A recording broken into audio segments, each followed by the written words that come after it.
Tarixda shunday lahzalar bo'ladiki, bitta qaror butun xalq taqdirini belgilaydi. Bugun ana shunday davrda yashagan inson Islom Abdug'aniyevich Karimov tavallud topgan kun. U 1938-yil 30-yanvarda Samarqand shahrida tug'ildi. Oddiy hayot, oddiy boshlanish. Ammo kelajak oddiy bo'lmadi. U muhandis iqtisodchi edi. Raqamlarni tushunardi, tizimlarni bilardi va vaqt o'tib butun bir davlatni boshqarish mas'uliyatini o'z zimmasiga oldi.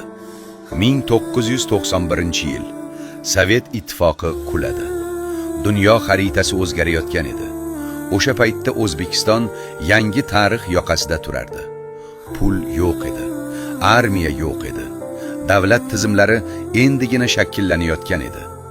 Aynan shu murakkab davrda Islom Karimov mamlakat rahbari bo'ldi va O'zbekiston o'z yo'lini tanladi.